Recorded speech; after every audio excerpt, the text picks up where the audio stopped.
مومن وہی ہوتا ہے دوسروں کے عیب دوسروں سے نہیں بتاتا، جس کے ہوتے ہیں اسی سے بتاتا ہے. جس کا معاملہ اس سے بتائے گا نا، دوسروں سے تھوڑی. تمہیں پتا چلا، معلوم ہوا، سنا، وہ ویڈیو دیکھی، وہ آڈیو سنی، بھئی کہاں چکر میں پڑے ہو؟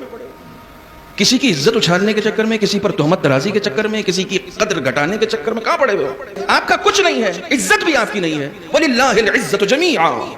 قرآن پڑھ رہا ہوں، جتنی بھی عزت ہے سب خدا کے لیے ہے. تمہارے پاس جتنی ہے نا وہ اس نے دے رکھی ہے. تو جو چیز اس نے دی ہے وہ کسی اور کے حصے سے چھیننے کا حق تم کو کس نے دے دیا؟ عزت تو خدا نے دی ہے نا. تمہیں کسی کی عزت اتارنے کا حق کس نے دے دیا؟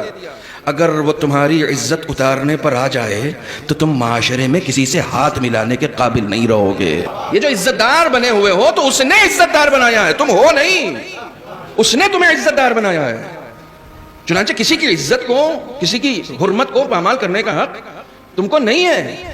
دین ہمارا اتنا خوبصورت دین ہے، اتنا خوبصورت دین ہے کہ ایک انسان جو اس دنیا سے گزر گیا، مر گیا، اسے آپ غسل دینے جا رہے ہیں تو آپ کو حکم یہ ہے کہ جب آپ غسل دیں تو جس طرف بھی آپ پانی ڈالیں اس کی شرمگاہ پر کوئی کپڑا رکھ دیں. بوڑھا ہو چکا ہے، دوسری طرف جائیں تو دوسری طرف کپڑا رکھ دیں. معبود اتنا اہتمام کیوں؟ یہ مر گیا ہے.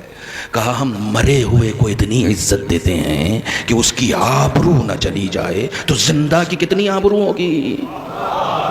سلام ہے آپ کو، سلام ہے آپ کو. جب مردہ کی اتنی عزت ہے تو تم زندہ لوگوں کی آبرو سے کھیلنا چاہتے ہو، زندہ لوگوں پر تہمت ترازی کرنا چاہتے ہو. اور تم کو کیا لگتا ہے کہ تم کسی کی عزت کم کرنا چاہو گے تو کر دو گے؟ کمال یہ ہے کہ خود کو مسلمان کہتے ہو، خود کو قرآن کا ماننے والا کہتے ہو، اور پھر کسی کی عزت پہ ہاتھ ڈالتے ہو، جبکہ روزانہ قرآن میں پڑھتے ہو وَتُعِزُّ مَن تَشَاءُ وَتُذِلُّ مَن تَشَاءُ. بھائی وہ جس کو چاہے گا عزت دے گا، وہ جس کو چاہے گا ذلیل کرے گا، اور خدا کی قسم اس نے کیا. تمہارے بس کا نہیں ہے. جو چیز تمہارے بس کی نہیں ہے اس میں ہاتھ کیوں ڈال رہے ہو؟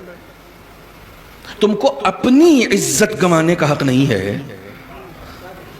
اپنی عزت، تم کو دوسروں کی عزت تو بعد میں کرنا، پہلے اپنی عزت کرنا سیکھو.